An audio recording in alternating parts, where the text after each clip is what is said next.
You could spend $100,000 and 4 years of your life on art college to learn how to draw, but I already did that and I think I can deliver the core knowledge faster and more efficiently to you right here in this video. Although you probably won't meet your future spouse here, just saying. And also, Dave, most of this you learned outside college anyways. True, and I'll try to distill everything I've learned from a lifetime of drawing to my time as an animator through comics and beyond. We're going to start with the absolute basics and work up from there to cover action lines, styles, anatomy, body language, and even tips on how to get the most out of your practice.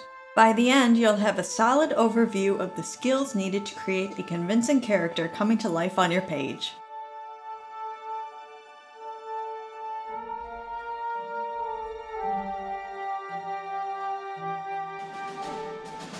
Science has moved past the simplified right brain, left brain model, but when it comes to drawing, it helps to think of it from two directions. Because at times, a drawing may feel stiff and lifeless. The geometry of basic shapes, surface contours, perspective, proportion, everything can be literally correct, but still feel clunky, like a bunch of parts stuck together. The drawing isn't wrong in any technical sense, but we can go beyond correct and add another way of thinking. That's where the right brain comes in. While the left brain follows the rules and keeps things grounded, the right brain infuses energy, emotion, nuance, and the dynamic flexibility of life into your art. Different parts of the process benefit more from specific modes of thought. We'll break it all down for you. Don't skip the basic shapes section, or your drawings will have basic problems. Struggles with foreshortening and anatomy sometimes boil down to mastery of this principle. Everything around us can be simplified into a basic shape. A sphere, cube, cylinder, triangle, plane, you already know that. Just like I know how to hit a home run, but knowing and doing are not in the same ballpark. If you want this to become an implicit skill, don't just read or listen about it, make muscle memories. When drawing a foreshortened arm with a crinkly jacket, you want the folds of fabric to flow from your pencil like effortless magic. And those folds are nothing more than contours on a cylinder, perhaps with a little variation in the way they wrap around the surface, some cylinders coiled around a cylinder. Your ability to intuitively drape reality across basic shapes comes only after your hands are experienced with those shapes themselves, so fill a sketchbook or two. Don't just go through the motions. If you're boring yourself, you're probably not learning. Draw the contours, rotate the shapes in 3 dimensions, draw some foreshortened, others distorted, as though they're in the midst of violent action. Is a flying baseball the same as a moldy pumpkin? Try to feel the depth of your shapes, the weight, the texture of the surface. Another good exercise, take a flat illustration and give it dimension and heft by sketching a version with improved underlying shapes. Or look at an illustration you aspire to and sketch a breakdown of the basic shapes underpinning the forms. A human figure can be conceptualized as a series of simple shapes, pipes for the limbs, a rectangle for the rib cage and hips. And at this point we begin to modify the simple shapes. The sphere of the head distorts to create room for the face and jaw hanging down from the cranium.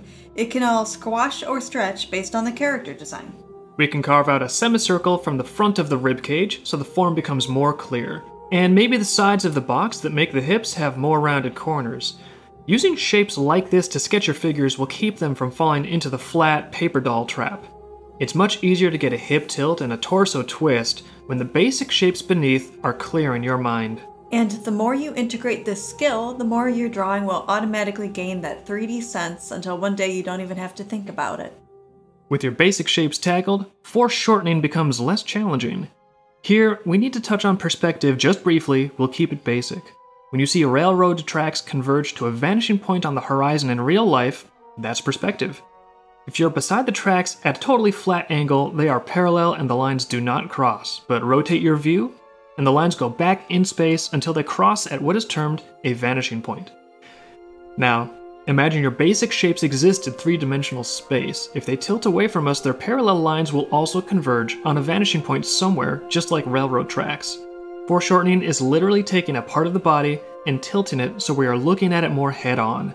The vanishing point of a particular object helps define the edges of the shape as it recedes in space. Sometimes foreshortening will apply to the entire figure because of a camera angle or dynamic pose. Let's start simple and just point with an arm. Don't worry about anatomy yet, it's easy to draw a cylinder pointing our way. If you have the fluid gesture of the pose down, you can lightly sketch in some cylinders where the arm lies. And that's about as complicated as it gets. Then you can add the foreground anatomy and contours, working back until the limb is connected to the body. One big picture question: how big should a foreshortened shape become? That literally depends on the focal length of your camera, or effectively how close the subject is to the camera. I know we're not using a literal camera, but we're still drawing the figure at a certain distance from the viewer, whether we realize that or not. We'll do a whole creating comics lesson on perspective. For now, just know that if the figure is very close to you, their outstretched hand will dramatically grow in size compared to the rest of their body. If they are 1,000 feet away viewed through a zoom lens, their hand won't change its relative size at all. This is a secret way that foreshortening can help define the three-dimensional space of the scene. For now, the simple rule of thumb. If you want the character to seem closer or more dynamic, have a lot of size distortion as things approach the viewer. So we have our shapes tilting in space, but how can we make a bunch of blocks feel alive and flowing? This is where action lines come in. The action line is an arc that captures the energy flow in a living character, and sometimes in a non-living character. Think of a sheet flapping on a clothesline in the wind. It often forms a wide, billowing curve. That curve literally shows us the energy animating the form. It's the same with anything in motion, especially animals and figures. Action lines are where the right brain is desperately needed. The left brain can catalog all the basic shapes and visualize them in 3D, but action lines bring fluidity and life. In figures, it often flows through the spine. That's the core structure that everything in the body ties into. But if you find a pose clicking with an action line that flows across a different axis, don't be afraid to roll with it. Truth be told, bodies will have an almost infinite number of action lines. You can add lateral motion for the arms, a curve where the muscles flex, secondary motion for ears, or flopping shoelaces. But for starters, focus on one action line. If you capture the primary energy of the pose successfully, the lesser dynamics tend to fall into place. Energy comes in many forms, not just kinetic motion, but also emotion. Try to think of how a character feels when you are drawing their action line, because that line will have a massive impact on their pose, which communicates their mood. An action line can be droopy and depressed, languid and relaxed, confident and perky, and this brings us to the next topic. From a clear action line, you can build a great pose. Aim for a clear, bold silhouette. Defined silhouettes are a 2D animation principle for a reason. Poses are often only on the screen for a split second, so they must communicate with instant crystal clarity. Imagine you're drawing with everything blacked out, no interior lines or detail. Can you still tell what the character is doing? How they feel? If the answer is yes, you have a strong, effective pose. Sometimes there is a reason to break the rule and make the shapes muddled and indistinct, but if that happens, make sure you're doing it on purpose. Every drawing is a form of communication. You're telling the viewer not just how a character looks and how many buttons are on their shirt, you're telling them what the character is doing and how they feel about it, whether it's difficult, and how we should feel about it, all without using words. The more clear you can make your poses, the more effectively you can communicate using the unspoken power of body language. This is why basic acting skills are a surprisingly crucial tool for comic artists. Because you're not just drawing a character, you're drawing a character that is serving as an actor in your story, and you want them to be a good actor. Bad acting can ruin more than movies. Your action line and silhouettes all serve to broadcast what the character is feeling and doing. You'll notice I haven't gone into detailed anatomical proportions yet. That's all subordinate to the basics we're covering. At its very heart, this is all about vicarious emotion, putting the reader into a story where they feel what the character feels, and to do that, the character's feelings must be portrayed evocatively. The exact length of their ring finger relative to the pinky is less relevant. You want to make the reader resonate with the character's emotional state. Most people assume facial expressions are where the emotion is at, and we will get there. But first and foremost, look at the body. In fact, a devious character can lie with their face, but their body will tell the truth. You can make a contrast between facial expression and body communication to achieve this effect.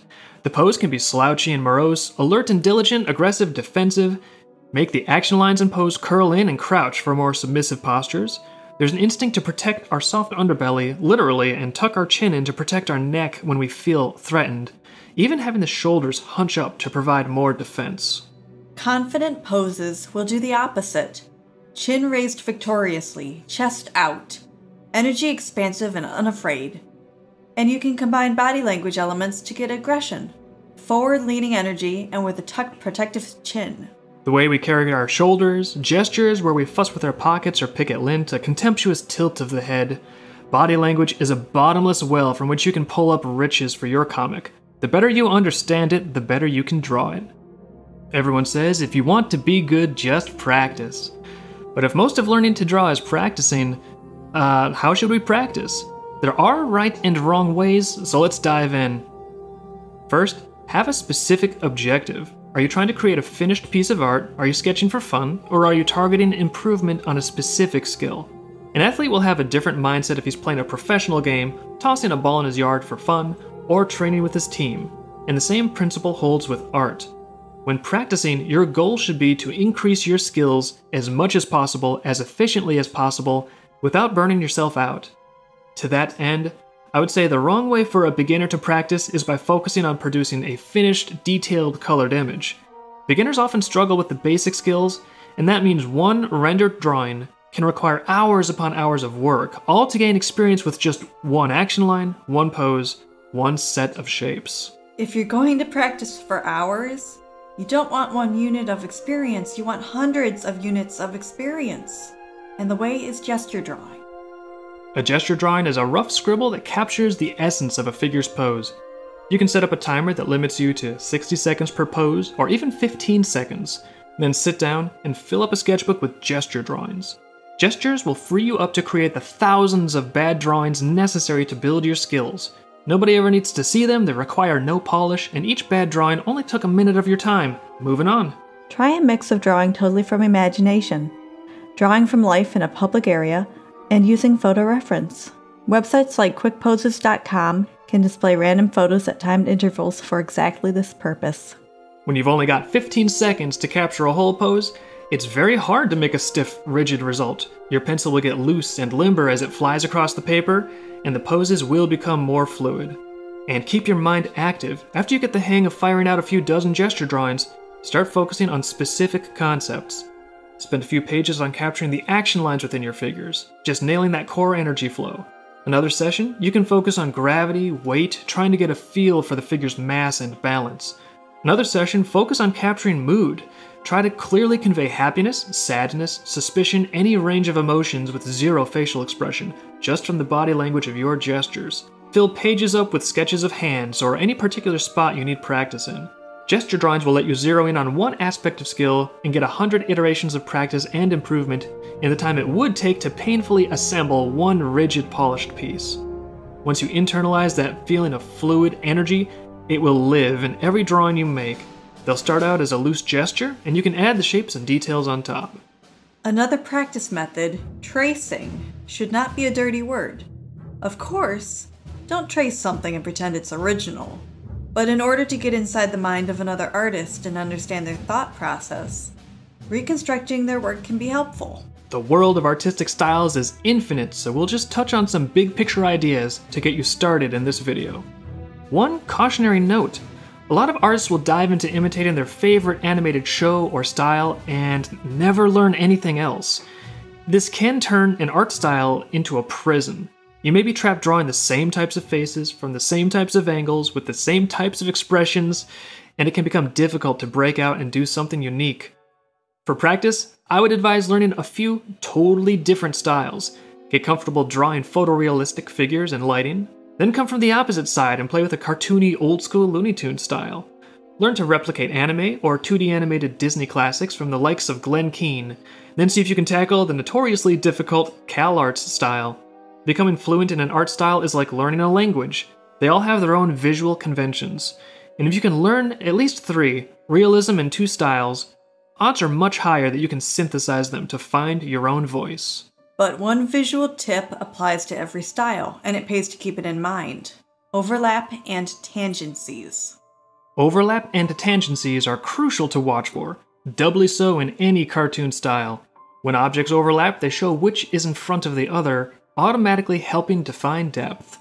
The opposite of this is a tangency, when objects do not have any overlap and instead match up precisely along one border or point of contact. This is a visual pinprick of discomfort because the brain instantly doesn't know which item is in front or if they are side by side, and has to check the context of the image to figure it out. Readers don't know they are doing this, but if there's an illustration packed with tangencies, at a subconscious level it will just be harder to enjoy looking at it. Once you start being aware of tangencies, you'll be amazed at how often they try to sneak into your art. Unless you're drawing a shattered pane of glass, overlap is almost always more appealing, so just bear that in mind with any style as you draw. Alright, we got through all the basic shapes and action lines. Now it's time for everyone's favorite, muscles and boobs. One note before we dive into anatomy. Think big when it comes to the overall frame of your character. Your character may be big and blocky with angular shapes, rounded, droopy, willowy, and thin. I'm going to talk about general anatomy here, but it can hang on a huge variety of shaping styles and body types. I'm planning a separate video to cover shaping language and character design.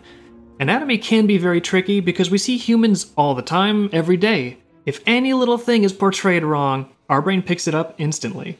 This is why drawing hands can be such a challenge, and faces, breasts, and all the rest of it.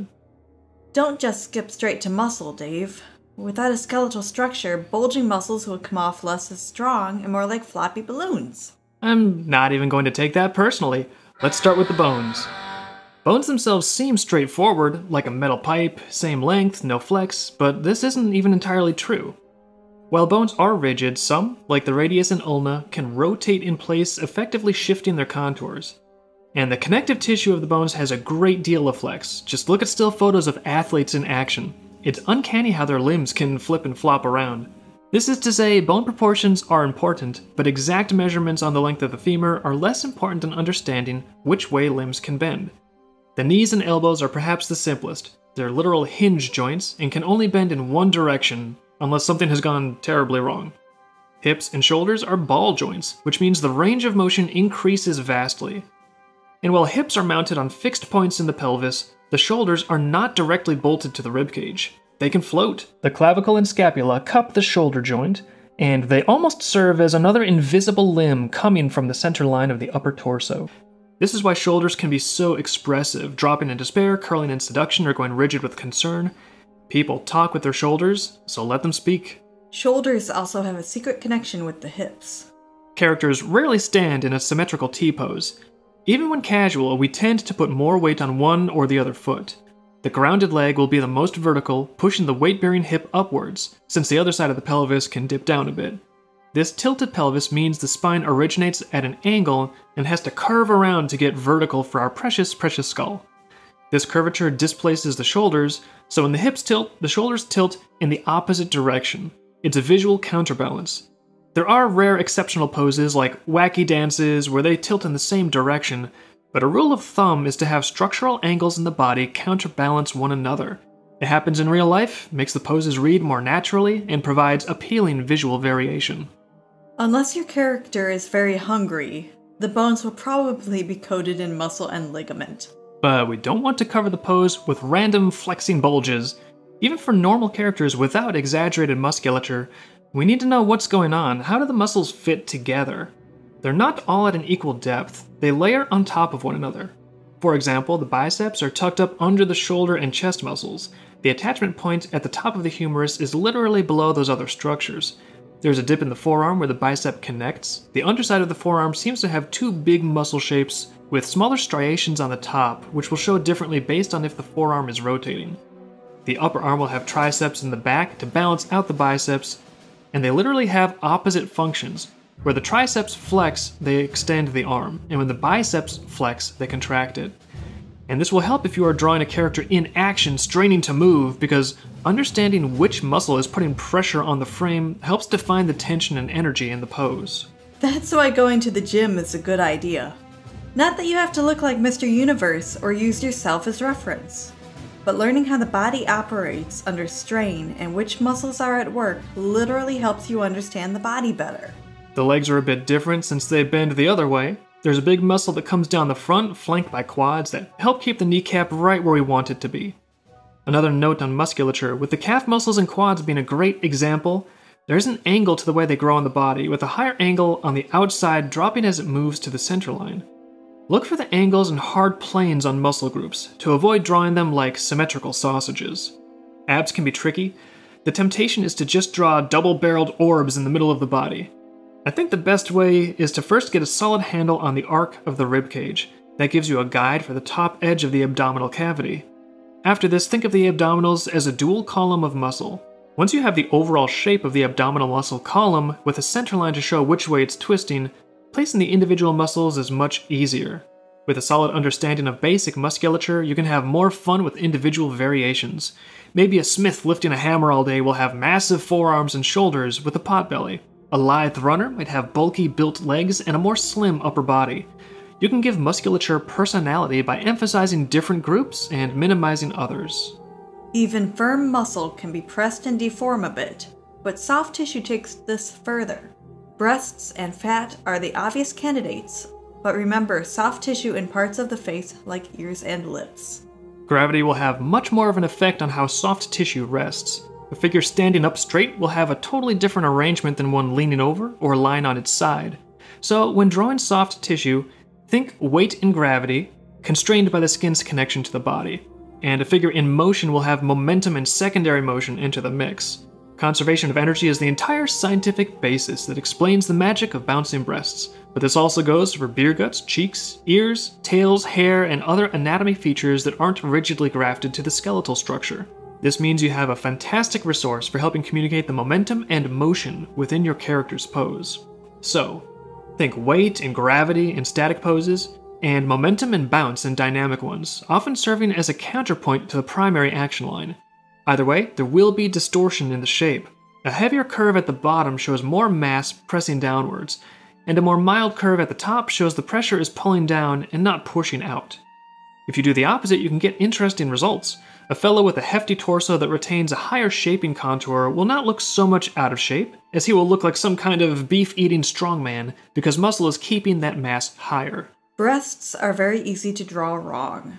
The fact is, humans pay attention to them. But not as much as you look at hands. They are considered perhaps the most difficult part of the body.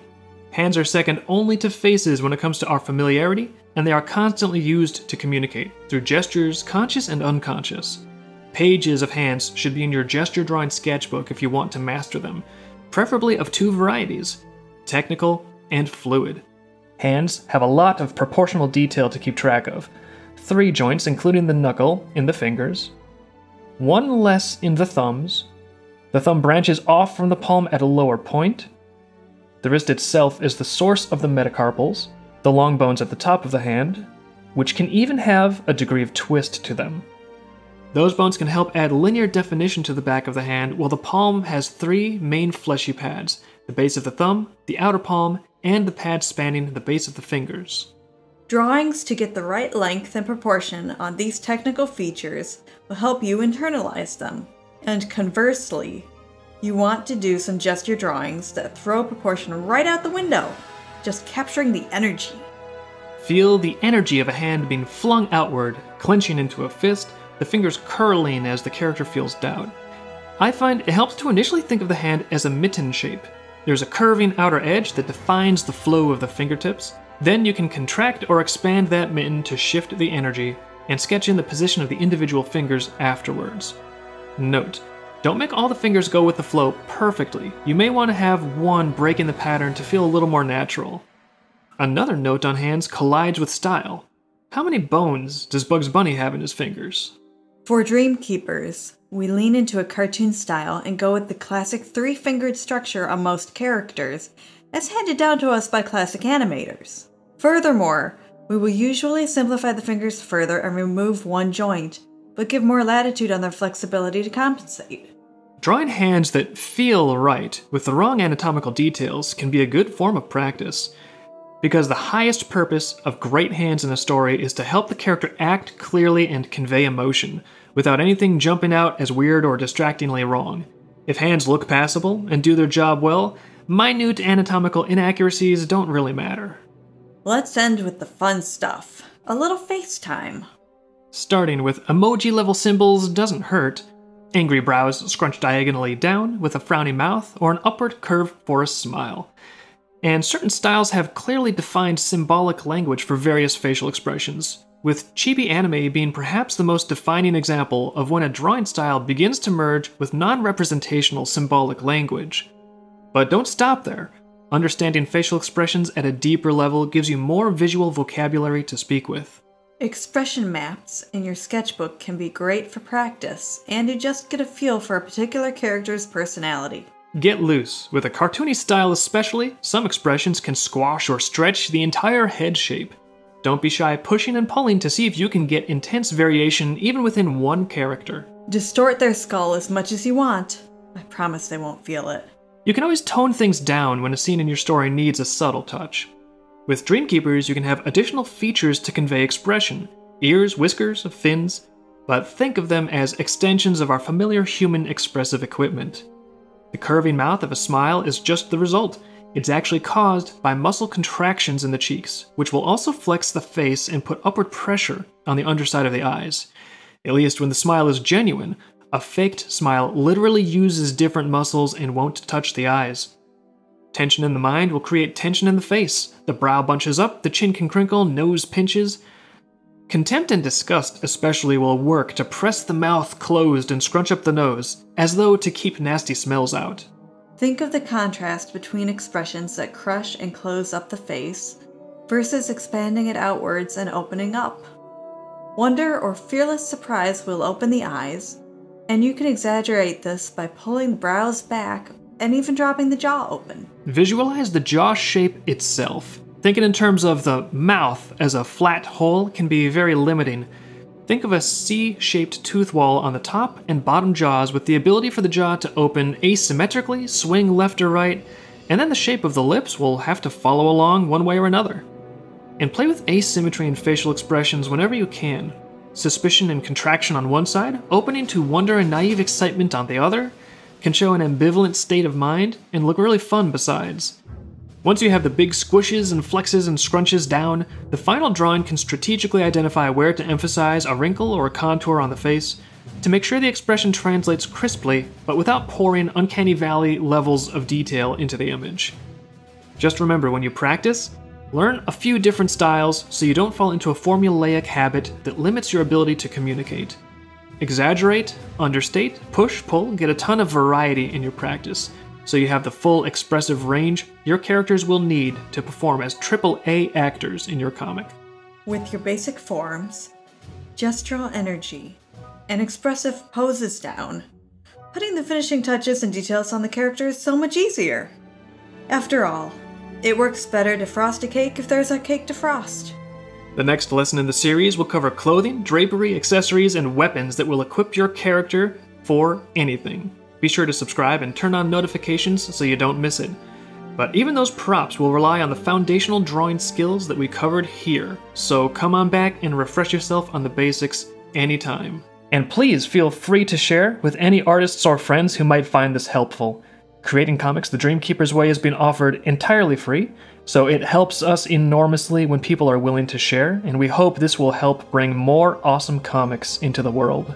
Comment below to let us know what you would like to learn about next. We check out all the early comments so we can try to help with questions too. And Liz and I would love to share our comic with you. Check out dreamkeeperscomic.com. Our award-winning fantasy action story is completely free to read, and you can see firsthand how we developed our skills from the earlier comics to the current ongoing graphic novel saga. And a huge thank you to the patrons you see listed here. They keep our comic alive and allow us to continue this video series. We'll be sharing sneak peeks of what we're up to in the backers-only Dreamcord as we create more. Thank you again for listening, and keep on creating what you love.